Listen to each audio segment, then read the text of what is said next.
নমস্কার, শুরু করছি বাংলা বলছে। তোমার পূজার ছলে তোমায় ভুলেই থাকি না। পূজার ছলে আমরা পুজোকে ভুলে থাকি না, কিন্তু পূজার মধ্যে দিয়েই, এই দুর্গাপুজোর মধ্যে দিয়েই যে প্রচার এবং জনসংযোগের একটা বড় লক্ষ্য পূরণে প্রয়াসী থাকে বিভিন্ন রাজনৈতিক দল, সেটা স্পষ্ট। এবছরও তার ব্যতিক্রম নয়। ইতিমধ্যেই আমরা দেখছি যে পুজো উদ্বোধনের তোড়জোড় শুরু হয়ে গেছে। এর আগে মুখ্যমন্ত্রী ঘোষণা করেছেন যে তিনি এর আগে পুজো কমিটিগুলোকে যে অনুদান দিতেন সেটা অনেকটাই বাড়িয়ে দিয়েছেন। অন্যদিকে দিল্লিতে সেখানে বিতর্ক আমরা দেখেছি, যেখানে দিল্লির মুখ্যমন্ত্রী তিনি বিদ্যুতের ক্ষেত্রে বেশ কিছু কনসেশন দেওয়ার কথা ঘোষণা করলেও তার সঙ্গে একটি শর্ত রেখেছেন যে সেখানে প্রধানমন্ত্রীর ছবি রাখতে হবে, যা নিয়ে বিতর্ক চলছে। আর এরই মধ্যে আমরা দেখছি যে কেন্দ্রীয় স্বরাষ্ট্রমন্ত্রী অমিত শাহ তিনি কলকাতায় আসছেন দুর্গাপুজোর উদ্বোধনে।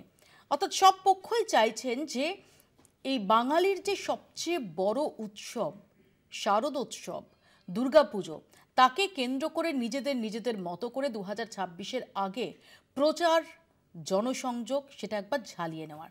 এ নিয়ে আমরা আলোচনা করব। আমাদের সঙ্গে রয়েছেন যারা, তাদের সঙ্গে পরিচয় করিয়ে দিই। আমাদের সঙ্গে রয়েছেন সজল ঘোষ, দেবুদা, এই কলকাতা শহরের অন্যতম হ্যাপেনিং, অন্যতম চর্চিত পুজো মণ্ডপ সন্তোষ মিত্র স্কোয়ার বা লেবুতলা, তার কর্ণধার সজলদা, যিনি আজকে অনেক ব্যস্ততার মধ্যে, ওই পুজোর মরশুমে সজলদাকে পাওয়া সেটা খুবই ডিফিকাল্ট, তার মধ্যে সজলদা আমাদের সময় দিয়েছেন।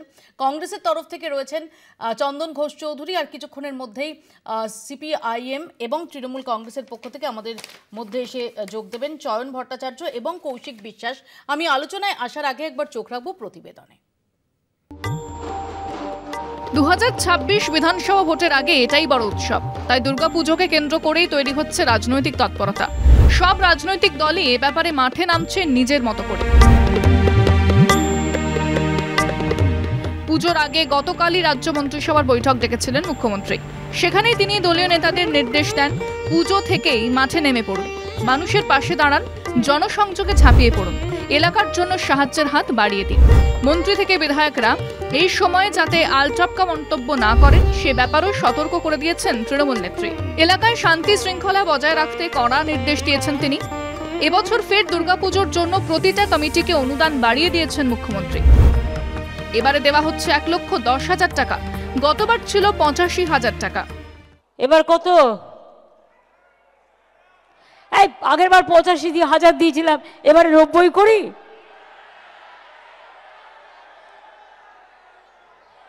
আচ্ছা দেখি কোন কারা কি চায়। 90, 95, 1, ওকে 1,10,000।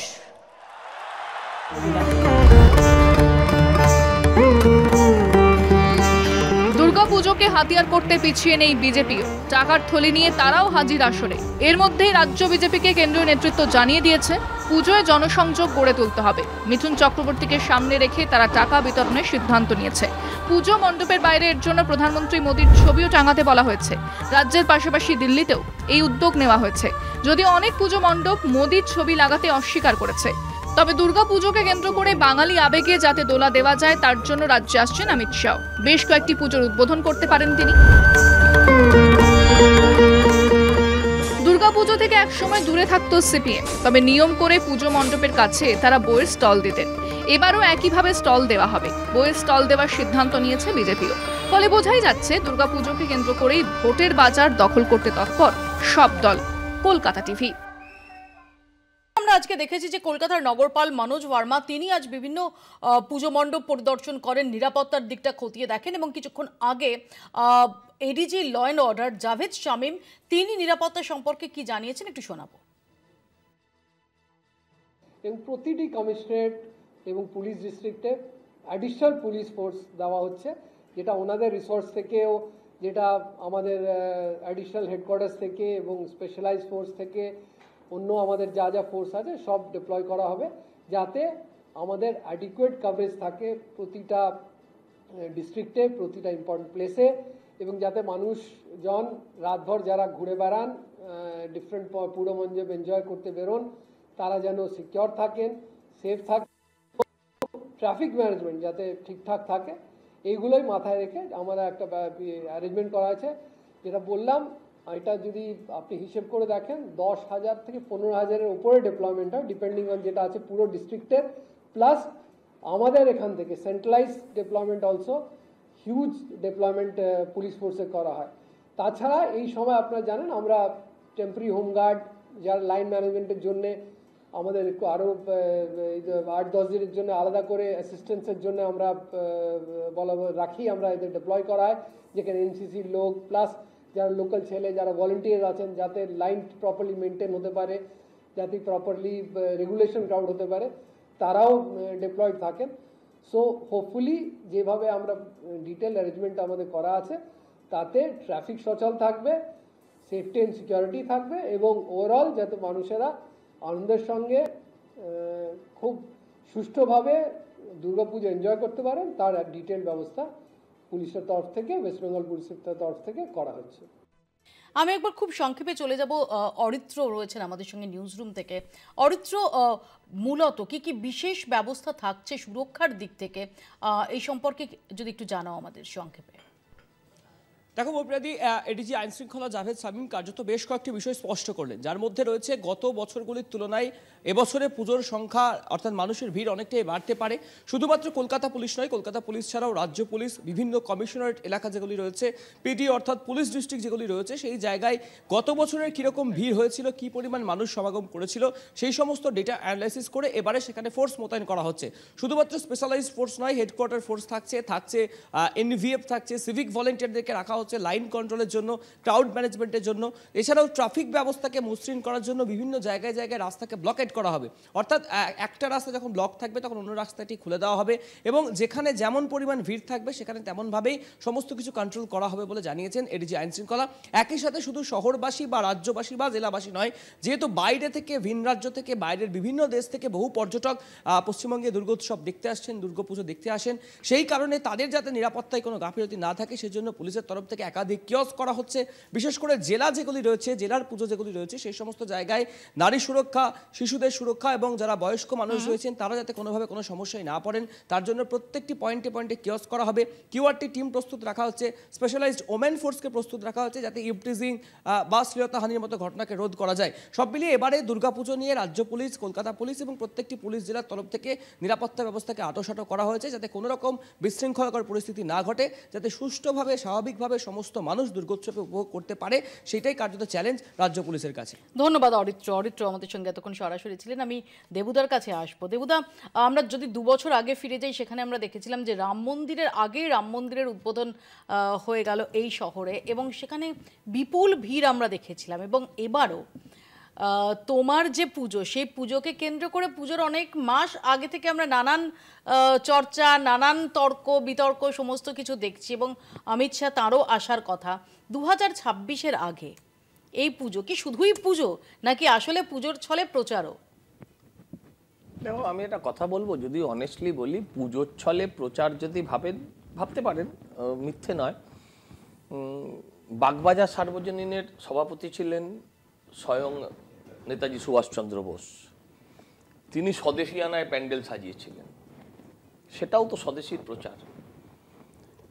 এই এত বড় বড় কোম্পানিগুলো, ধরো এই যে কলকাতা টিভিতে সবাই বিজ্ঞাপন দেয়, আবার এই বড় বড় পুজোগুলোতে কলকাতা টিভি বিজ্ঞাপন দেয়।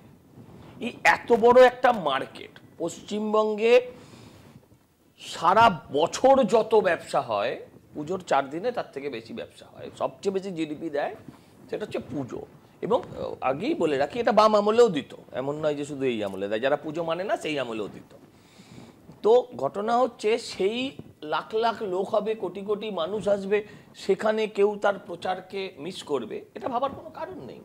আমরা ছোটবেলা থেকে দেখে এসেছি সোমেন মিত্রের কালী পুজো, আমরা দেখে এসেছি ফাটাক স্টোর কালী পুজো, আমরা দেখে এসেছি আমার বাবা প্রদীপ ঘোষ একটা দুর্গাপুজোর সাথে যুক্ত, আমরা দেখে এসেছি সুব্রত মুখার্জির দুর্গাপুজো। হ্যাঁ, কিন্তু এখন নেতা হতে গেলে একটা পুজো চাই, এরকম ব্যাপারটা তখন বোধহয় ছিল না। এখন দেখুন, নাকতলা উদয়ন সংঘ বলে একটা ক্লাবের উদয় হলো, আমি কাউকে ছোট করছি না, কিন্তু যেই সেখানকার প্রধান কর্মকর্তা তিনি একটু বিপাকে পড়লেন, পার্থদা জেলে গেলেন, পুজো উঠে গেল। আবার দেখুন রাতারাতি নম করে হয়, ওটাই আবার দেখবেন অনেক পুজো নতুন নতুন তৈরি হয়েছে, হ্যাঁ, এবং সেগুলো সব নেতা কেন্দ্রিক পুজো। পুজোয় দেখো সুজিতদা কিন্তু অনেকদিন ধরে পুজো করে। সুজিতদা পুজোটাকে ভালোবাসে, ভেতর থেকে করে, যেমন আমরা পুজোটা ভেতর থেকে করি।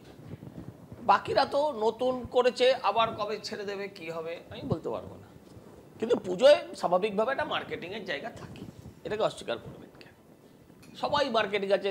ধরুন যদি আপনার কথা যেগুলো শোনালেন যে মমতা ব্যানার্জি টাকা দিচ্ছেন, দিল্লিতে রেখা গুপ্তা ডিসকাউন্ট দিচ্ছেন, আপনার কথা অনুযায়ী বিজেপি সেটাকে ব্যবহার করতে চাইছে তার মতন করে, তার মানে সবাই তো কিছু না কিছু মার্কেটিং করছে সেখানে পুজোটাকে সামনে রেখে।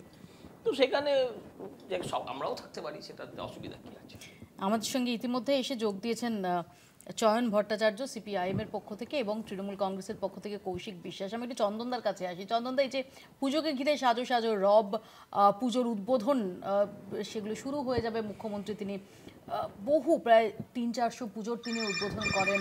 অন্যদিকে অমিত শাহ তিনি 2 বছর আগেও এসেছিলেন পুজো উদ্বোধনে, এবারও তিনি পুজো উদ্বোধনে আসবেন, যার মধ্যে অন্যতম সজলদার পুজো। এই গোটা বিষয়টা কিভাবে দেখছেন? দেখো, এই বিষয়টা দেখতে গেলে আমরা খুব ভালো করে জানি যে এই পশ্চিমবাংলায় পুজোকে ঘিরে, বিশেষত কলকাতায়, এই পুজো কেন্দ্রিক জনসংযোগ, সেটাকে তুমি রাজনৈতিক জনসংযোগ বলতে পারো, আবার সেটাকে সার্বজনীন জনসংযোগ বলতে পারো। যেমন একটি উদাহরণ ধরো, আমরা ছোটোবেলা থেকে দেখে এসেছি বিভিন্ন পুজো, কখনো সুব্রতদা, কখনো সজলের বাবা আমার শ্রদ্ধেয় প্রদীপদা, এবং আরাক রেল প্রদীপ ঘোষ যিনি শিয়ালদা অ্যাথলেটিক ক্লাবের পুজো করতেন, আমরা সোমেনদাকে দেখেছি, আমরা বিভিন্ন সময় দেখেছি। খুব স্বাভাবিক অর্থে একটা সহ অবস্থান ছিল, একদিকে কমিউনিস্ট পার্টির শাসন, আর একদিকে পুজো অর্গানাইজ, এবং পুজো অর্গানাইজের মূল শক্তিটাই থাকতো কংগ্রেসি নেতাদের হাতে সেই সময়। সুতরাং জনসংযোগের একটা বিশেষত্ব ছিল।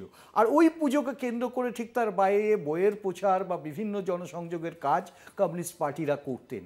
কিন্তু এই মুহূর্তে পুজোর যে সংজ্ঞাটা একটু বদল হয়ে গেছে, তার কারণ হচ্ছে সরকারি প্রভাব এখন পুজোর মধ্যে, এটা নিয়ে কোনো সন্দেহ নেই।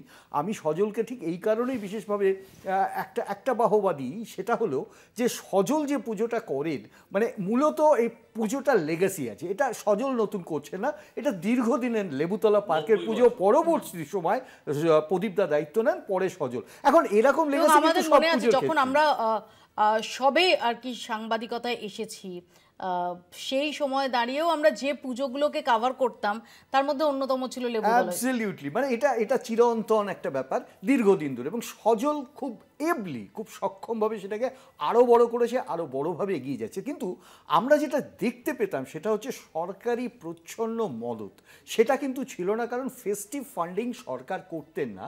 সেটা নির্দিষ্টভাবে প্রতিটা পুজোকে সেলিব্রেশন ইজ গুড, জনসংযোগে যখনই চলে আসে, তুমি ধরো ক্লাবকে টাকা দিচ্ছ, পুজোকে টাকা দিচ্ছ, আমি জানি না এতে প্রভাবটা অন্যভাবে পড়ে কিনা, স্বাভাবিক। আমি এখানে শেষ করে দিই, আমি তোমাকে জাস্ট শেষ করছি। সুতরাং আমার কাছে একটা জিনিস হলো, এই যে পুজোকে ঘিরে বৃহত্তম একটা জনসংযোগ, তার মধ্যে রাজনীতি থাকবে, এটা স্বাভাবিক, তুমি রাজনীতি না চাইলেও থাকবে, কারণ ওই আইডেন্টিটি সেটা রিফ্লেক্ট করবে ভোটে, সেটা সজলকেও সাহায্য করবে। আমি এবার বাকি দুজনের কাছে একদম খুব সংক্ষেপে আসবো, কারণ আমাকে তারপর একটা ব্রেকে যেতে হবে। আমি প্রথমে কৌশিকদার কাছে আসি, যে কৌশিকদা, আপনি আসার আগে যে আলোচনাটা হচ্ছিল, যেভাবে আমরা দেখতে পাই যে তৃণমূল কংগ্রেসের আমরা যে বড় বড় পুজোগুলো দেখি, তার মধ্যে বেশিরভাগ পুজোয় কোনো না কোনো নেতা, তৃণমূল কংগ্রেসের নেতা মন্ত্রী, তারা কর্ণধার। আবার একই সঙ্গে সজলদা তিনি কটাক্ষ করছিলেন যে উদয়ন সংঘের মতো পুজো, যেটার যেরকম একটা মিটিওরিক রাইজ হয়েছিল, পার্থ চট্টোপাধ্যায় তিনি জেলবন্দি হওয়ার পর আবার সেরকমভাবেই সেটা তার জৌলুস এবং গরিমা হারিয়েছে। দেখুন, প্রথমেই বলি যে এই চ্যানেলের আজকে যারা অনুষ্ঠানটা দেখছেন, দুর্গাপুজোর উৎসব সম্ভবত এখান থেকেই শুরু হোক, এবং এই ভালো আবহাওয়াই আলোচনাটা হোক। দুর্গাপুজো বাংলা ও বাঙালির একটি বিশ্বজনীন উৎসব নাও, এর দুটো দিক, একটা ধর্মীয় দিক, একটা উৎসব দিক। আমরা যেটা সবসময় বলি, ধর্ম যার যার, কিন্তু উৎসব সবার। তৃণমূল কংগ্রেসের পক্ষ থেকে এটুকুন বলতে পারি, একদম প্রান্তিক গ্রাম থেকে শুরু করে শহরের সব থেকে বড় পুজোগুলো পর্যন্ত তৃণমূল কংগ্রেস কর্মী এবং নেতারা মনের অন্তর থেকে এই পুজোয় যোগদান করেন এবং পুজোগুলো অর্গানাইজ করেন। সেইটা যখন তারা থাকেন, তার মধ্যে কিন্তু বিন্দুমাত্র রাজনীতি থাকে না, কারণ ধর্মর সঙ্গে আমরা রাজনীতি মেশাই না। কিন্তু অ্যাট দ্য সেম টাইম এটুকু নিশ্চিত করে বলবো, এই যে ট্র্যাডিশনাল ব্যাপারটা, কংগ্রেসের আমল থেকেই কিন্তু যত বড় দুর্গাপুজো গত 4 দশক ধরে সেটা কিন্তু কংগ্রেসের নেতারাই করতেন। তারপর তৃণমূল কংগ্রেস হওয়ার পর থেকে সেই লিগ্যাসিটা তারা বহন করছেন এবং আমরা আশা করব যে এই ধারা, এই ঐতিহ্যটা আগামী দিনেও চলবে। সকলে যার যার ধর্মাচরণ করবেন, কিন্তু উৎসবে সবাই মিলে সামিল হবেন, শান্তি ও শৃঙ্খলা রক্ষা করে প্রত্যেকে আনন্দ করুন, এটাই আমাদের দলের বক্তব্য। চয়নদা, এই যে পুজো যে জনসংযোগের একটা খুব জোরালো হাতিয়ার, এটা এখন আপনাদের দলের মধ্যেও আলোচিত হয় এবং আপনারা প্রত্যক্ষভাবে পুজোর আয়োজন, পুজোর কমিটি এগুলো থেকে বিরত থাকা সত্ত্বেও আমরা আপনাদের অ্যাক্টিভিটি কি দেখেছি যে বড় পুজো প্যান্ডেল, তার বাইরে আপনারা বইয়ের স্টল দিয়েছেন, কিন্তু আপনারা সরাসরি তার মধ্যে সম্পৃক্ত হননি। কিন্তু এটা নিয়ে আপনাদের মধ্যেও তো চর্চা রয়েছে যে এত বড় একটা মানুষের কাছে যাওয়ার একটা পথ, এত বড় একটা জনসংযোগের হাতিয়ার, এটা কি ইউটিলাইজ করা যায় কি যায় না? আমরা তো অন্তত আপনি তো কিছুটা হলেও বোধহয় জানেন যে আমরা, মানে আমি ব্যক্তিগতভাবে তো যতদিন জনপ্রতিনিধি ছিলাম আমাদের এলাকায় যে কটি পুজো ছিল সব কটাতেই আমি জানি সেটা, আপনি নিজেও জানেন। এবং সবচেয়ে বড় কথা হচ্ছে যে আপনার ওয়ার্ডের বাসিন্দা হওয়ার সুবাদে আরো বেশি করে জানি। সেগুলো আমি এক্ষেত্রে পার্টির কোনো রকম রাজনৈতিক বা শৃঙ্খলাগত কোনো সমস্যা আমার কোনোদিন হয়নি। দ্বিতীয় হচ্ছে যে অবশ্যই বা এই উৎসব তো আমাদের একটা ঐতিহ্যের সঙ্গে 2011-র আগে, 12 নির্দিষ্টভাবে বললে যে 2007-8-এরও আগে যখন বামফ্রন্ট পুরোদস্তুর মানে প্রবল প্রতাপ নিয়ে ক্ষমতায়, সেই সময় দাঁড়িয়ে তো একটা সরাসরি পুজোর কিছু জায়গায় মধ্যে সম্পৃক্ত হওয়ার ক্ষেত্রে একটা অনিয়ম ছিল। রেস্ট্রিকশন সবাই যে মানতেন তার তো নয়, কারণ এলাকায় আমি আছি, এলাকার জনজীবনের সঙ্গে আমার যোগাযোগটা রাখতে গেলে যারা নির্বাচনী রাজনীতির সঙ্গে যোগাযোগ রাখেন বা দৈনন্দিন সামাজিক কাজকর্মের সঙ্গে যোগাযোগ রাখেন, তাদের এই সংযোগগুলো মেনটেন করতে হতো। এবং সরাসরি হয়তো কমিটিতে তিনি থাকবেন না, কিন্তু যতটা সহায়তা করা সম্ভব সব কটা সহায়তাই করা হতো। এবং নির্দিষ্টভাবে বলে রাখা দরকার যে অনেক জায়গাতে যে স্টলগুলো, সে স্টলগুলোকে কেন্দ্র করেও রাজনৈতিক একটা সৌহার্দ্যের আবহাওয়া সে সময় মেনটেন হতো, আমরা নিজেরাই দেখেছি। এইখানে আমাদের এই সময় দাঁড়িয়ে একটাই বক্তব্য যে যেভাবে সরকারি অর্থ পুজো কমিটিগুলোকে সহায়তার নামে দেওয়া হচ্ছে, সেটা রাজনৈতিক আনুগত্য কেনার জন্য যদি ব্যাপারটা হয়ে থাকে সেটা খুব দুঃখজনক হবে এবং সেটা না হওয়াটাই বাঞ্ছনীয় বলে আপনি খুব ভাইটাল একটা পয়েন্ট তুলেছেন, আমি এই প্রশ্নটা নিয়ে আলোচনায় আসবো। একটা ছোট্ট বিরতি আমাকে তার আগে নিতে হবে, বিরতির পর ফিরছি, দেখতে থাকুন বাংলা বলছে। ফিরে এলাম বিরতির পর। দুর্গা মণ্ডপে প্রধানমন্ত্রী নরেন্দ্র মোদীর প্রতিকৃতি রাখা নিয়ে দিল্লির মুখ্যমন্ত্রী রেখা গুপ্তার ফরমান মানতে আপত্তি পুজো উদ্যোক্তাদের একাংশের। বিড়ম্বনায় রাজধানীর বিজেপি নেতৃত্ব চাপে পড়ে পিছু হটার ইঙ্গিত দিল্লির শাসক দলের। প্রধানমন্ত্রী নরেন্দ্র মোদীর ৭৫ বছরের জন্মদিন উপলক্ষে শাসক দলের তরফে 15 দিন ধরে নানা কর্মসূচি নেওয়া হয়েছে। তার প্রেক্ষিতে সম্প্রতি দিল্লির মুখ্যমন্ত্রী রেখা গুপ্তা রাজধানীর দুর্গাপুজো কমিটিগুলিকে মণ্ডপে মোদীজির প্রতিকৃতি রাখার নির্দেশ দেন। তার মতে প্রধানমন্ত্রীর মঙ্গল কামনায় প্রতিমার পায়ের কাছে মোদীর ছবি রাখা উচিত। मैं ये चाहती हूँ कि हमारे इस दुर्गा पूजा के पंडालों में भी दिन के समय आप कोई ना कोई सेवा का कोई प्रकल्प, सेवा का कोई काम आदरणीय प्रधानमंत्री जी की लंबी आयु और उनके स्वास्थ्य के लिए जरूर वहां पर उनकी तस्वीर मां के चरणों के पास लगा करके उनको आशीर्वाद जरूर। পুজোর আবহে মণ্ডপে রাজনীতির অনুপ্রবেশ নিয়ে বিতর্ক শুরু হয়। আম আদমি পার্টি থেকে তৃণমূল দিল্লির মুখ্যমন্ত্রীর মন্তব্যের সমালোচনায় সোচ্চার হয়। এবার দিল্লির দুর্গাপুজোর উদ্যোক্তাদের একাংশ মোদীর ছবি মণ্ডপে রাখার বিষয়ে তাদের আপত্তি জানিয়েছেন। ঘটনার চক্রে রাজধানীর দুর্গাপুজোগুলির অধিকাংশের আয়োজক প্রবাসী বাঙালিরা। ইতিমধ্যে বাঙালি অধ্যুষিত চিত্তরঞ্জন পার্কের কালীবাড়ি পুজো কমিটির তরফে জানানো হয়েছে তারা পুজোর সঙ্গে রাজনীতিকে মেলানোর কাজ করবে না। তাই শুধু মোদী নন, কোনো রাজনৈতিক ব্যক্তিত্বের ছবি তাদের পুজো মণ্ডপে রাখা হয় না। তাই এবারেও তার ব্যতিক্রম হবে না। পুজো উদ্যোক্তাদের সমর্থনে সরব তৃণমূলও। দেখুন, দিল্লিতে ব্যাকফুটে যেতে হচ্ছে বিজেপিকে। দিল্লির মুখ্যমন্ত্রী একটা ফতোয়া জারি করে দিলেন যে সব দুর্গাপুজো মণ্ডপে প্রধানমন্ত্রী নরেন্দ্র মোদীর ছবি রাখতে হবে। দিল্লির যে পুজোগুলি তার কার্যত সবকটি পুজো তারা এই আর্জি, এই ফতোয়া প্রত্যাখ্যান করেছে। পুজোয় কেন নরেন্দ্র মোদীর ছবি থাকবে? কি কারণে থাকবে? দিল্লির মুখ্যমন্ত্রীর এই ফতোয়া যেভাবে তারা প্রত্যাখ্যান করেছেন তাদের নমস্কার জানাই। একাধিক পুজো উদ্যোক্তাই মণ্ডপে মোদির ছবি রাখার প্রশ্নে তাদের আপত্তি আছে বলে জানিয়েছে। তবে সবারই দাবি, এ নিয়ে লিখিত কোনো নির্দেশ আসেনি। মুখ্যমন্ত্রীর মৌখিক ফরমানে অনেকে ক্ষুব্ধ। তা টের পেয়ে বিজেপির বেঙ্গলি সেলের নেতা অরুণ মুখোপাধ্যায় সাফাই দিতে তৎপর। তার দাবি, মুখ্যমন্ত্রীর বক্তব্যের ভুল ব্যাখ্যা হচ্ছে। দুর্গার কাছে মোদির জন্য প্রার্থনার আবেদন করেছিলেন রেখা গুপ্তা। পুজো উদ্যোক্তাদের বিদ্যুতের মাশুল, পানীয় জল সরবরাহ সহ যেসব ছাড় দেওয়া হয়েছে তার লিখিত নির্দেশিকা দিয়েছে প্রশাসন। মোদির ছবি নিয়ে তেমন কোনো লিখিত বিজ্ঞপ্তি জারি হয়নি। जो सारे दुर्गा पूजा पंडालों से अनुरोध किया कि हम आपके साथ हैं, बस हमें आपका आशीर्वाद की जरूरत है, और आशीर्वाद मांगना भी यदि कहीं गैर कानूनी है। সেটাই বিরোধীদের অপপ্রচার। উদ্যোক্তাদের মধ্যে এ নিয়ে কোনো বিভ্রান্তি নেই বলে দাবি করেছেন ওই বিজেপি নেতা। কলকাতা টিভি। আমার কৌশিকদার কাছে প্রশ্ন। কৌশিকদা, একটু আগে চন্দনদা বা চয়নদার যে প্রসঙ্গটা তুলছিলেন যে কোথাও পুজোর অনুদান, সেই পুজোর অনুদানের মধ্যে দিয়ে কোথাও আনুগত্য কেনার চেষ্টা হচ্ছে কিনা, এই প্রশ্ন তারা তুলছেন। দেখুন, প্রথম কথা হচ্ছে পুজোর অনুদানের মধ্যে দিয়ে আনুগত্য কেনার চেষ্টা একেবারেই হচ্ছে না। এটাকে এইভাবে দেখাটাও ঠিক নয়।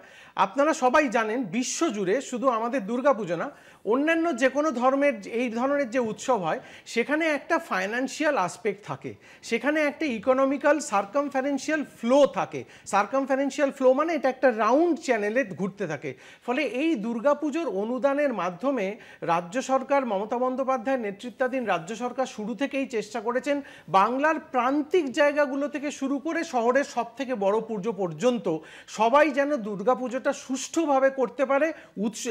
যদি অনুদানের রাজনৈতিক কেনার ব্যাপার থাকতো, রাজনৈতিক আনুগত্য কেনার ব্যাপার থাকতো, তাহলে তো সম্ভবত রাজ্য সরকার বেছে বেছে দিত। তা তো দেয় না।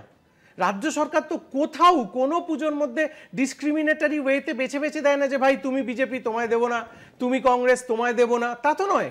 সমস্ত পুজো কমিটিকে একই রকম টাকা দেওয়ার মাধ্যমে প্রমাণিত হয় যে এখানে রাজনৈতিক আনুগত্য কেনার কোনো প্রশ্নই নেই। এটাই আমাদের বক্তব্য। এবং তৃণমূল কংগ্রেস সরকার যতদিন আছে, আগামী আরও 25, 30, 40, 50 বছর আমরা এই অনুদানটা দেবই, এটাও আপনি জেনে রাখুন। আমার সজলদার কাছে প্রশ্ন। প্রথমত সজলদার পুজো তো অনুদান গ্রহণ করেন না সম্ভবত। সজলদার এর পাশাপাশি আমি বলে দিই, বিজেপিতে যাবার আগেও আমরা নিতাম না। মানে যখন তুমি তৃণমূলে ছিলে সেই সময় নিতে, মানে আমি তখন হয়তো কোনো রাজনীতি করিনি, বাট আমি যখন বিজেপিও মানে করিনি, জয়েন করিনি, আমরা তখনও নিতাম না। 2017 বা 18 সালে প্রথম দিয়েছিলেন। এখানে যেটা বললেন মমতা ব্যানার্জি 25,000 টাকা, ওনারও মনে নেই, ওনাকে মনে করিয়ে দিই। তখন রাজীব কুমার ছিলেন পুলিশ কমিশনার, উনি এসে আমাকে 10,000 টাকার চেক দিয়েছিলেন। আমরা শুধু তখন একবার নিয়েছিলাম। তখন কেউ রাস্তায় বসেনি, সংখ্যা মানে পরিমাণটাও, টাকার পরিমাণটাও খুব বেশি ছিল না, গ্রহণ করেছিলাম। তারপর থেকে নিয়ে। কিন্তু আমাকে একটা কথা বলো, যে যেভাবে আমরা দেখতে পাই যে তৃণমূলের নেতা মন্ত্রীরা তারা যতটা উদ্যোগে, যত সংখ্যায় তারা দুর্গাপুজো করেন, এখানে সেভাবে দেখতে গেলে সজল ঘোষ তার পুজো ছাড়া ইজেড সামনে বছর থেকে সব বিজেপি করবে, সামনে বছর থেকে সব বিজেপি নেতাদের পুজো। এখন করে না কেন? না বলতে এখন ধরতে পারিনি, এখনো যেটা দখল নিতে পারিনি। যখন তো সব দখলদারির পুজো, সুভাষদা নিয়ে নিয়েছিলেন সুজিতদার পুজো, মানে যেটা আমাদের এর শ্রীভূমির পুজোটা সুভাষদা নিয়ে নিয়েছিলেন। তো আবার সুজিতদার সময় এসছে, ফিরিয়ে নিয়েছে। এটা তো মানে এটা আগে 5 বছর আগে করতো না, 15 বছর আগে করতো না কেন এরা? আমি তো হাফ প্যান্ট পরতাম যেদিন, সেদিন থেকে পরতাম। আমি তো হাফ প্যান্ট যেদিন থেকে পরতাম সেদিন থেকে ভলেন্টিয়ারি করে, ফটো বেচে, 8 আনা করে ফটো বেচে, 1 টাকা করে ফটো বেচে এই দুর্গাপুজোর আমি আজকে এই জায়গায়, ওই যে বললেন কর্ণধার না কি প্রধান কার্যকর, কোঅপারেশনের ক্ষেত্রে অর্থাৎ প্রশাসন তো সব পুজো, প্রশাসনের কাছে তো তৃণমূলের না, এক সেকেন্ড আমাকে জাস্ট একটু শেষ করতে, যে তৃণমূলের পুজো, বিজেপির পুজো, তৃণমূল নেতার পুজো, বিজেপি নেতার পুজো, কংগ্রেস নেতার পুজো, এরকম তো হতে পারে না। প্রত্যেক পুজোর ক্ষেত্রে এই যে সাম্যের দিকটা, সেটা কি এটা সাম্য নয়? এটা সাম্য নয়। ব্যাপারটা হচ্ছে, আমি সাম্যটা বোঝাই। ব্যাপারটা হচ্ছে যে মালটা আপনার ঘরে আছে সেই মালটা আপনি কেনেন না, তো যে মালটা আপনার ঘরের বাইরে আছে সেটা তো কিনতে হবে। তো বেছে বেছে দেবে কেন? বেছে বেছে দেবে কেন? আর জামাইকে রোজ ভালো বড় মাছের পিসটা দিলে জামাই তো আবার থাকবে না, অত সবাইকে দিয়ে দাও। থিওরি হচ্ছে এটা। রেখা গুপ্তা খুব অন্যায় করেছেন, আমি বলছি দায়িত্ব, খুব বাজে ব্যাপার। মাত্র 1200 ইউনিট ছাড় দিয়ে বলে কিনা প্রধানমন্ত্রীর ছবি লাগাতে হবে। 1,10,000 দিলে নিশ্চয়ই লাগাতে হতো। আর তো 1 লাখ টাকা, 1,10,000 টাকা দিয়ে কি দেয়? 2টো ব্যানার দেয় আর একটা সিডি দেয়। ওনার গান বাজাতে চায় না, কারণ ওই গানটা শুনলে নাকি দর্শক উল্টো দিকে দৌড়ায়। আমি কাউকে ছোট করছি না, কার গান তো আমি বলিনি, আপনি হাসছেন কেন? আরে এই মমতার ছবি নিয়ে আপনারা, এই মোদিজির ছবি নিয়ে এত কথা বলছেন, কাকে দেখালেন কুণাল বাবু? আর কি বলবো, আরে আজ তো মমতা বন্দ্যোপাধ্যায়কে দুর্গা ঠাকুর বানিয়ে দেওয়া হয় এখানে, তার বেলা কৌশিক দা দেখুন, রেখা গুপ্তা যেটা বলেছেন সেটা নিশ্চিত করে বাঙালিদের মনে তীব্র আঘাত এনেছে ধর্মীয় ব্যাপারে। আমরা আজ পর্যন্ত সজল একটু বলি, আমি তো আপনাকে থামাইনি, আমি তো থামাইনি না, আমি 50 বছর রাজত্ব চলছে, আবার বলছি তো, হ্যাঁ আপনারা আগামী 50 বছরও আসতে পারবেন, ভালোই জানেন, সেটা আপনি ভালোই জানেন। আজ পর্যন্ত দেখেছেন রাজ্য সরকার যখন এই পুজোর অনুদানগুলো দিয়েছে কখনো বলেছে যে মমতা বন্দ্যোপাধ্যায়ের ছবি লাগাতে হবে? কারণ আমরা সেটা মনেই করি না, কখনোই বলেন মমতা বন্দ্যোপাধ্যায়ের ছবি মন্দিরে লাগাতে হবে, তবে বলেছে আমাকে আপনার প্রথম বলে দিই, আপনার এটা জানা নেই, বলুন এই টাকাগুলো দেওয়া হয়, আপনি জেনে নিন আমার, হ্যাঁ আপনার নতুন তো, আপনাকে জেনে নেওয়া হয়, হ্যাঁ ওই তৃণমূল নতুন, যাই হোক আমি বলছি আমার কথাটা ভাবলাম কাছে কথা বলি, আমার দলের ইতিহাস নিয়ে আপনি কেন বলছেন? আপনিও তো বিজেপিতে নতুন, আপনিও বিজেপিতে নতুন, হ্যাঁ আমি সব জায়গাটা বলি, আমি মন্দিরে কোথাও মমতা বন্দ্যোপাধ্যায় ছবি রাখা হবে সেটা বলা হয় না, দুটো ব্যানার আর একটা সিডি দেওয়া, কিন্তু সেটা মন্দিরে রাখতে হবে সেটা বলা হয় না। আরে এক মিনিট শুনুন, হ্যাঁ বলুন। দুর্গাপুজোর প্যান্ডেলে মন্দির, নাট মন্দির, বহিরাঙ্গ, এগুলো ঠাকুর দালান আলাদা হয় না, একটাই প্যান্ডেল হয়, আপনি শুনেন, একটু শুনতে প্যান্ডেলে এখানেও আমি আপত্তি জানাচ্ছি, এটা বলতে দেবেন না, তাহলে বলে যাবেন না, তাহলে বলতে দিন, বিকৃত করছে না বিকৃত করছে, মন্দিরের মধ্যে রেখা গুপ্তা যেটা বলেছে, এক মিনিট কথা বলেনি, চালান রেখা গুপ্তা চালান আপনি চালান, নো ইটস চ্যালেঞ্জ, আপনি চালান বলেন, মিথ্যা কথা বলছেন আপনি রেখা গুপ্তা বলেন কি বলেছেন? রেখা গুপ্তা না, উনি তো প্রথমেই বলেছেন, কি বলেছেন? উনি তো প্রথমেই বলেছেন যে এটাও বলার কথা না, তার মানে এটা স্বীকার করছেন যে রেখা গুপ্তর ওটা বলার কথা নয়? আরে আমি এখনো স্বীকার করছেন তো? এখনো বলছি, হ্যাঁ মন্দিরে দুটো শুনেন, আপনি হাফ প্যান্ট পরে শুনেছেন তো, আপনি টিকিট পাবেন,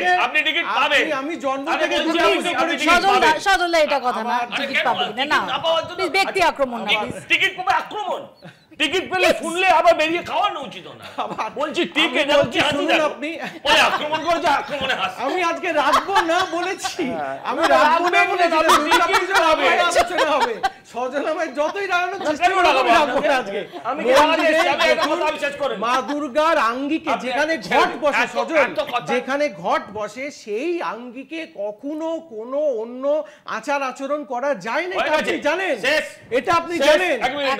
পুরোহিতের আসন থেকে মা দুর্গা ঘট এবং নারায়ণশিলা এই জায়গাটা মন্দির। আমি একটা কথা বলছি, আপনি 10 হাত যার হয় তাকে আমরা কি বলি, দশভুজা বলি তো, আপনি দশভুজা মানে আমার কাছে দেবী দুর্গা, আপনি সেখানে মমতা বন্দ্যোপাধ্যায়ের মুখের মত আদলে বা মমতা বন্দ্যোপাধ্যায়ের মুখ তৈরি করে 10 হাতে, দাঁড়ান আঙুলটা পরে নামিয়ে নিন, একটু বলতে আমায় দিন, সেটা হচ্ছে 10 হাতে 10খানা ওই খাদ্যশ্রী, কন্যাশ্রী, যুবশ্রী, হতশ্রী, বিশ্রী, এই যে লাগানো, না অনেক সময় তো সজল আমি এখানে বলি, এক সেকেন্ড বলে নিব, আমার একটু বলতে দাও, যে এই যে 10টা হাত মানে আমার একটা মনন, আমার একটা মানসিকতা, ঈশ্বরের প্রতিভূ, আপনি বলুন সেখানে আমার মননে আঘাত হয় কি না? কিন্তু সজল এখানে আমি একটা কথা বলবো, যে আমরা অনেক সময় মানে যারা নারীকে দশভুজা দেখাতে চান তারা অনেক সময় এমনকি হয়তো তিনি কোনো পজিশনে নেই, তিনি হয়তো ঘর বাইরে সব জায়গায় সামলান সমানভাবে, তাদেরও অনেক সময় তো এভাবে পোর্ট্রে করা হয় দশভুজা বলে। আমি বলছি শুনুন না, মানুষকে পুজো করা শিখিয়েছিলেন স্বামী বিবেকানন্দ, কুমারী পুজো, স্ত্রীকে পুজো করা শিখিয়েছিলেন স্বয়ং রামকৃষ্ণ, কোথাও তার 10টা হাত লাগানো হয়নি, 10 হাত লাগানো মানেই তিনি হচ্ছেন মা দুর্গা, আর 10টা মাথা লাগিয়ে দেওয়া মানে তিনি রাবণ, এর বাইরে কিছু নেই। আজকে আপনি বলুন এই যে উৎসব যার যার, শুনুন এক মিনিট, ধর্ম যার যার, উৎসব সবার, এটা ঈদের প্রাঙ্গণে গিয়ে বলবেন। আসবে এক সেকেন্ড, কৌশিক দা আসবে, সজল দা আসবে, চয়ন দা কিছু বলতে চান? চয়ন পরিষ্কার কথা, এখানে যারা যে দুজন বলছেন তারা যে মার্গের লোক, আমি সে মার্গের লোক নই, আমি খালি একটা বাস্তবতার জায়গা বলছি। ওখানে আলাদা করে ওই মোদিজির ছবি টবি যে প্রসঙ্গটা এসছে, ও তো স্বাভাবিকভাবে আমিও বিরোধিতা করব, কিন্তু এখানে যেটা দেখি আমরা, মণ্ডপটায় পুরোটাই মোড়া থাকে আমাদের মুখ্যমন্ত্রীর ছবি দিয়ে দেখো, নানাভাবে পুজো মানে সরকারি নানা থাকে। সরকারি ফ্লেক্স ফেস্টুন যেগুলো দেওয়া হয় তাতে অন্য কারোর ছবি তো থাকে না, এদিকে দুর্গার ছবি, এদিকে মমতা বন্দ্যোপাধ্যায়ের ছবি, এই আমরা দেখে অভ্যস্ত হয়ে গেছি গত 2011 থেকে দেখছি আমরা। এবং এই ব্যাপারটা নিয়ে এখন এমনই স্বাভাবিক হয়ে গেছে যে এটা নিয়ে খুব বেশি এখানে বলতে গেলে বড় যে রাজনীতি করছে, পুজোর মধ্যে রাজনীতি ঢোকাচ্ছেন কেন ইত্যাদি প্রভৃতি। আমরা বলছি ভাবাবেগে আঘাত টাঘাতের কথা যদি বলেন তাহলে এগুলোতে ভাবাবেগে আঘাত লাগে বলে আমাদের মনে হয়। যারা ধর্মপ্রাণ মানুষ তারা আরও ভালো করে বলতে পারবেন, কিন্তু আমরা মনে করছি যে এটাকে কেন্দ্র করে একটা রাজনৈতিক প্রচার যে আমি আছি বলে এটা হচ্ছে, তোমরা যখন পাচ্ছ আমার প্রতি কৃতজ্ঞতাটা দেখাও, এই জায়গাটা। এবং এই যে সিডিটা এই বাধ্যতামূলক দেওয়ার মানেটা কি আমি আজও জানি না, এই সিডিটা দেওয়াও একটা শর্তাধীন বিষয় এসে যাচ্ছে, আপনারা এই ব্যাখ্যাগুলো দেবেন। কিন্তু আমি এখানে আমার একটা প্রশ্ন যে ঠিকই যেমন বাম আমলে পুজো খুব উদ্যমের সঙ্গেই হতো, সরকারি অনুদান ব্যতিরেকে হতো, যথেষ্ট উদ্যমের সঙ্গেই হতো, যে যার মতো করে করতেন। থিমের পুজো সে সময় চলে এসেছিল, প্রবলভাবে চলে এসেছিল। কিন্তু এই যে এক বিশ্বের আঙিনায় তুলে ধরা এটাকে একটা, এই যে কার্নিভ্যাল ইত্যাদি করে, এবং যদি আমরা দেখি যে ইউনেস্কোর যে ইনট্যাঞ্জেবল হেরিটেজ তার তকমা পাওয়া, যদিও এই তকমার জন্য কৃতিত্ব সেটা রাজ্য কেন্দ্র উভয়ই দাবি করে, আমি সেই বিতর্কে যাচ্ছি না, কিন্তু এইগুলো তো হয়েছে। এগুলো কি সত্যি বাম আমলে ঠিক আছে পুজো হচ্ছে, পুজোয় আপনারা সরাসরি পার্টিসিপেট করছেন না, কিন্তু পুজোয় যে এরকম একটা বাঙালির সর্বশ্রেষ্ঠ উৎসব তাকে এনকারেজ করার জন্য, তাকে আরো সাপোর্ট দেওয়ার জন্য, সহায়তা করার জন্য কি সত্যি কোনো উদ্যোগ আপনাদের ছিল? একটা রাষ্ট্রের পয়সা আমরা নির্দিষ্ট কোনো ধর্মীয় উৎসবে খরচ করিনি, এই ব্যর্থতা আমি এখানে দাঁড়িয়ে স্বীকার করে নিচ্ছি। বামফ্রন্টের এই ব্যর্থতা আমরা স্বীকার করে নিচ্ছি। ধর্মনিরপেক্ষ রাষ্ট্রের সংবিধান অনুযায়ী কোনো নির্দিষ্ট ধর্মীয় উৎসবে অর্থ ব্যয় করাটা ঠিক নয়, এটা আমরা বিশ্বাস করেছি। এটা এখন যারা সরকার চালাচ্ছেন বিশ্বাস করে না। আমরা আমাদের রীতিতে যা ছিলাম তাই আছি, তার জন্য আমাদের বিন্দুমাত্র আফসোস নেই। যারা করছেন তারা করছেন, কিন্তু কিভাবে করছেন, কেন করছেন সে ব্যাখ্যা তারা দিন। কিন্তু আমরা খুব স্পষ্টভাবে বলছি এটাকে কেন্দ্র করে যে রাজনৈতিক আবহ তৈরি করা হয় পুজোর আড়ালে, সেটা খুব মানে আমাদের মনে হয় না তা খুব ইতিবাচক বার্তা দেয়। এই যে ধরুন এখনও পর্যন্ত মামলা মোকদ্দমা যা হচ্ছে পুজোর অনুদান নিয়ে, সেখানে রাজ্য সরকার খুব যে স্যাটিসফ্যাক্টরি ব্যাখ্যা দিতে পেরেছে সেটা কিন্তু নয়। যে মুহূর্তে চাপ আসে আইনি, সে মুহূর্তে এরা বলে যে আমরা অমুক প্রচারের জন্য করছি, তমুক প্রচারের জন্য করছি। আমরা তো কোনো ধর্মীয় উৎসব অনুদান দিচ্ছি না, আমরা সরকারের অমুক স্কিমের প্রচারের জন্য করছি।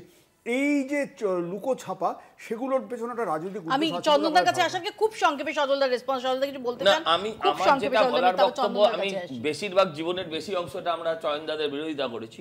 যাক, চয়নদা প্যান্ডেলে ঘরে এটা জানতাম না, কিন্তু একটা কথা আমি বলতে বাধ্য হচ্ছি যে আমি এই মতটাকে সমর্থন করি। আপনার 26,000 ছেলেমেয়ে রাস্তায় যাদের চাকরি চলে গেছে, সরকারি কর্মচারীরা ডিএ পাচ্ছে না, বহু পুরসভা মাইনে দিতে পারবে না বলে জানিয়ে দিয়েছে। আপনি আমায় বলুন তো, সেই বাজারে 500 কোটি টাকা খরচা হয়ে গেল সেই পুজো কমিটিগুলোর হাতে দিতে। আপনি বলুন প্রান্তিক 2-4টে পুজো কমিটিকে দিলেও না হয় বুঝতাম, 43,000 পুজো কমিটিকে নিলাম করার মতন কিভাবে 85, 90, 95, 1 লাখ, সবাই জানতাম আমরা 1 লাখ, গতবার থেকেই বলে দিয়েছেন সামনেবার 1 লাখ হবে, সবাই 1 লাখে হাততালি দিয়ে দিয়েছে, উনি বললেন 1,10,000, আরো চাই হাততালি। এই যে মানসিকতাটা আপনি আজকে দিয়েছেন, কালকে আপনি ঈদে দেবেন না কেন? কালকে তারপর দিন আপনি 25শে ডিসেম্বর খ্রিস্টানদের দেবেন না কেন? জৈনদের দেবেন না কেন? এই প্রশ্নগুলো তো আসবে। একটা ধর্মনিরপেক্ষ রাষ্ট্র, সেখানে একটা সরকার কখনো কোনো রাজনৈতিক কোনো সাধারণ একে মানে কোনো ধর্মীয় অনুষ্ঠানকে একটা সরকার টাকা দেবে কেন? পার্টি টাকা দিতে পারে। আজকে বলছেন আমি জানি না, কিন্তু এই যে আপনারা বলছেন এটা পার্টির টাকা। হ্যাঁ, কিন্তু যদি মমতা ব্যানার্জিও আমাকে চাঁদা পাঠায় আমি নেবো, কিন্তু প্রশ্ন হচ্ছে সরকারি কোষাগারের টাকাটা আমি নেবো কেন? এটা তো চন্দনদার টাকা, যে ধর্ম মানে না, আর এটা তো কোনো মুসলিমের টাকা যে আমার ধর্ম অবিশ্বাস করে, সে অন্য ধর্মে। কিন্তু সজলদা, আবার আমরা দেখেছি তো যে রাম মন্দিরের যে প্রাণ প্রতিষ্ঠা, সেটাকে ফাইনালি একটা সরকারি ইভেন্ট করে ফেলা হলো।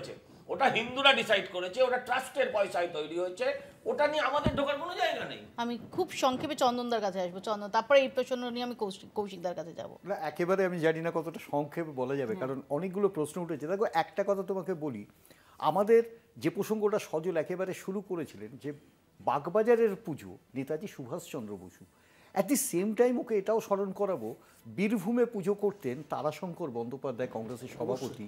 তুমি জানো শরৎচন্দ্র চট্টোপাধ্যায় দুটো পুজো করতেন, একটি হাওড়াতে এবং একটি হুগলিতে, উনি দুটো ডিস্ট্রিক্টেরই সভাপতি ছিলেন। পুরো পুজোগুলো তো নেতাজি তো অবশ্যই এই পুজোগুলোকে একেবারে কনসেপচুয়ালি স্বাধীনতার আন্দোলনকে ব্যবহার করা এবং মধ্যে সেন্সেশন তৈরি করা, এর মধ্যে ধর্মীয় উপাখ্যানের অনেক বাইরে বহু মুসলিম তাতে সংযোজিত ছিলেন এবং এই স্বাধীনতার আন্দোলনে সেখানে কোনো ডিভিশন ছিল না, সবাই ব্রিটিশের বিরুদ্ধে। ওই পুজো অর্থাৎ পুজোকে একেবারে ঐশ্বরিকভাবে এই থিমে নিয়ে যাওয়া, যেখানে স্বাধীনতার আন্দোলন বা ভারতবর্ষ তৈরি করা এবং পরবর্তী সময় স্বাধীনতার পরেও ভারতবর্ষ তৈরি করা। আজকে আমার যেটা সবথেকে বুঝতে একটু অসুবিধা হচ্ছে, ধরো আমাদের দেশের প্রধানমন্ত্রীর দৈব শক্তি বলা, তাহলে আমি কিন্তু কোনো ডিফারেন্স দেখি না। মানে আমি বলতে চাইছি তার অবয়ব যদি ওখানে থাকে তাহলে দৈব অবয়ব যারা মনে করছেন, কারণ নিজের স্বীকার করেছেন উনি সম্ভবত বায়োলজিক্যাল নন, এটা যদি কারণ হয় তাহলে রেখাজি যা করেছেন ঠিক করেছেন, ওটা দৈব না। না উনি নিজেই বলেছিলেন। আমি আসছি ফর এ সেকেন্ড সজল না, এটা কি রাহুল বলেছেন? তুমি এখানে ডিস্টার্ব করো, এটা সকলে জানে, এটা আমরা ডিবেট আমি তোমাকে বলি সেক্ষেত্রে বিশেষ ভুল হয়নি, কিন্তু যদি অবয়বটাকে সামনে রাখা হয়, মোদিজির ক্ষেত্রে যদি উইথড্র করা হয়, মমতাদির ক্ষেত্রেও কিন্তু ব্যাপারটা তাই। কারণ এটা তো কোনো সন্দেহ নেই, এটা কৌশিক যেভাবে বলুক, মানে আমি ওই স্ট্যান্ড পয়েন্ট থেকে বলি, যেভাবে বলুক, আমি কেন আগের এক্সাম্পল করলাম সেটা স্বাধীনতার একটা উদ্দেশ্য ছিল, যেভাবেই বলুক, আজকে এতগুলো পুজোতে যখন ইনভেস্ট করা হয় সরকারি টাকা এবং প্যারালালি, ওই কথাটাই বলতে চাইছি, প্যারালালি যখন সিট নিয়ে বসা হয়, এত টাকা ইনভেস্ট করলাম, আমার কতটা ভোট আসছে, কোন সভাপতিকে চেঞ্জ করতে হবে, আমরা জানি প্যারালালি কি কাজটা হয়, এটা কৌশিক অস্বীকার করতে পারবে না। সুতরাং রাজনীতিকে ঘিরে এরা যে ফান্ডিংটা করছে, এটা ফেস্টিভ ফান্ডিং না, পলিটিক্যাল ফান্ডিং। সজলদা, চয়নদা, চন্দনদারা, যে সরকারের প্রায়োরিটি কি? ক্লাবকে, পুজো কমিটিকে অনুদান দেওয়া হতে পারে। দেখুন, প্রথম যেখানে আরো অনেকগুলো জায়গা আছে যেখানে এই মুহূর্তে সরকারের আর্থিকভাবে নজর দেওয়াটা সেটা এক্সপেক্টেড। বলি, হ্যাঁ, দেখুন, প্রথম কথা হচ্ছে সরকারের টাকা হচ্ছে জনগণের টাকা, ঠিক আছে? এইবার সরকারের টাকা যখন জনগণের টাকা পশ্চিমবঙ্গের জনগণের সব থেকে বড় ধর্মীয় উৎসবে দিতেই পারে। জনগণের টাকা জনগণের কাছে যাচ্ছে, আমরা এইভাবে দেখি। 2 নম্বর খুব গুরুত্বপূর্ণ একটা পয়েন্ট, দুর্গাপুজোর দুটো দিক আছে, একটা ধর্মীয়, একটা উৎসব। ধর্মীয় দিকটা নিশ্চয়ই আমরা হিন্দুরা করি, কিন্তু উৎসবের যে দিকটা আমি নিশ্চিত, এটা সজল, চন্দনদা এবং চন্দনদারা দুজনেই জানেন, বহু অহিন্দুও কিন্তু দুর্গাপুজোর আয়োজনে অংশগ্রহণ করেন সারা পশ্চিমবঙ্গ জুড়ে। আমি আপনাকে অনেকগুলো উদাহরণ দিতে পারি। তার মানে একটা ধর্মীয় আর কত হাজার কোটি টাকার ইকোনমি, আমার এখানে এক্স্যাক্টলি হাজার কোটি টাকার ইকোনমি, ঝাঁকি থেকে, ঠাকুর থেকে, ফুল থেকে। আমি এখানে সরকার তো জনগণের যখনই অনুদানটা দেওয়া হচ্ছে, আমরা হয়তো সেটা দেখছি যে পুজো কমিটিকে অনুদান দেওয়া হচ্ছে, কিন্তু আসলে পুজোর গোটা প্রক্রিয়ার সঙ্গে, মানে যে ঠাকুরের যে শাড়িটা তৈরি হচ্ছে সেটা থেকে শুরু করে, যে প্রতিমা তৈরি হচ্ছে সেটা থেকে শুরু করে, যে প্যান্ডেল, যে সোলার কাজ হচ্ছে, তার সঙ্গে নানা ধর্মাবলম্বী মানুষ তারা জড়িত। আসলে যদি টাকাটাকে রোল করানো, এই যে একটা, তুমিও যেটা বললে, যেটা বিপুল পরিমাণ টাকা, বিপুল অঙ্কের টাকা, এটাকে মার্কেটে রোল করিয়ে এই পুজো ইকোনমিটা, সেটাকে উজ্জীবিত রাখা, সেটাকে ভাইব্রেন্ট রাখা যদি সরকারের লক্ষ্য হয়, তখনও কি তুমি এই প্রশ্ন করবে? আমি প্রথম বলি যে সরকার যদি এই সময় লক্ষ্মী ভান্ডারটাকে ডবল করে দিত, আমার কিছু বলার নেই। সরকার যদি এই সময় এমএসএমই যারা এই ছোট ছোট এই প্রকল্পগুলো চালাচ্ছে তাদেরকে লোন দিত, আমার কিচ্ছু বলার নেই। প্রশ্ন হচ্ছে এই পুজো কমিটিগুলোকে দিল, আমি বলে দিই কৌশিকদা, তা নাহলে টিকিট কেটে যাবে, সেটা হচ্ছে তৃণমূল অফিসিয়ালি গত বছর জানিয়েছে 80,000 কোটি টাকা, আর বামেরা জানাতো এটা 50,000 কোটি টাকা, ঠিক আছে, আপনি 30,000 কোটি টাকাটার ভুল বলেছেন। আমার যেটা বলার বক্তব্য হচ্ছে, যতই আপনি জ্যাক অলিভ অয়েল দেখাচ্ছেন, উনি বলছেন না জ্যাক অলিভ অয়েল দেখাচ্ছে, হোয়াট আ কোইন্সিডেন্ট। হ্যাঁ, এই যে যতই তেল মারুন না কেন আপনি, ওই ওখানে দেখাচ্ছি, আপনি যতই তেল মারুন না কেন, যখন আমি বলছিলাম যতই আপনি তেল মারুন, আমি বলিনি, না না আমি তো তেল মারছি না, আমি তেলটা শুষে নিচ্ছি। আমি আপনাকে বলি যে যতই আপনারা তেল মারুন, আপনিও বুকে হাত দিয়ে জানেন যে কোনো ধর্মীয় ক্ষেত্রে যদি আপনি টাকাটা দেন, আপনি বললেন যে মানে ইকোনমিক্যাল গ্রোথ করার জন্য অনেক ব্যবস্থা আছে, আপনি এই টাকাটা আপনি তাদেরকে ফান্ডিং করুন, আপনার বিভিন্ন প্রকল্প আছে, যুবশ্রী, কন্যাশ্রী, আরো কিছু, তাদের হাতে দিন না। কে বারণ করেছে? পুজো কমিটিকে দিতে হবে। কেন দিলে তো এদের বাড়ছে কত জানি না, মদের ব্যবসা নাকি সরকারের হু করে বেড়ে যাচ্ছে, এদিকটাও তো আমাদের সময় একদম শেষ। ছোট্ট পয়েন্ট আউট করব, একটা খুব ছোট্ট পয়েন্ট আউট করব, সেটা হচ্ছে জাস্ট একটা উদাহরণ দিই আপনাদের। ইউরোপ জুড়ে ক্রিসমাসের, আরে এক সেকেন্ড ভাই, সজল, ইউরোপ জুড়ে ক্রিসমাসের আগে যে ক্যান্ডেল গুলো বিক্রি হয়, সেই ক্যান্ডেল গুলোর ইকোনমি ইউরোপের ইকোনমিকে কিভাবে বুস্ট করে একটু দেখে নেবেন। আমাদের সময় একদম পুজো এসে গেল, পুজোর যে প্রস্তুতি, সেই প্রস্তুতি একদম শেষ পর্যায়ে, পুজোর ঢাকে কাঠি পড়ে গেছে। সজলদাদের মতো যে পুজো উদ্যোক্তারা, তাদের এই মুহূর্তে দম ফেলার ফুরসত নেই, এবং আমরা তাদের সবাইকে এবং সাধারণ মানুষ যারা পশ্চিমবঙ্গের, তারাই পুজো সুষ্ঠুভাবে কাটান, ভালোভাবে উপভোগ করুন, এটাই প্রার্থনা করব। এর পাশাপাশি এই সমস্ত বিতর্ক তো চলতেই থাকবে, এবং অবশ্যই এই মুহূর্তে একটু আশঙ্কার মেঘ হয়ে আকাশের মেঘ দানা বাঁধবে এরকমটা শোনা যাচ্ছে। আমরা চাইবো যে যাতে অন্তত একটা সোনাঝরা আকাশ সেই পুজোর কটা দিন দেখা যায়। আপাতত বাংলা বলছি এখানেই শেষ করছি, দেখতে থাকুন কলকাতা টিভি।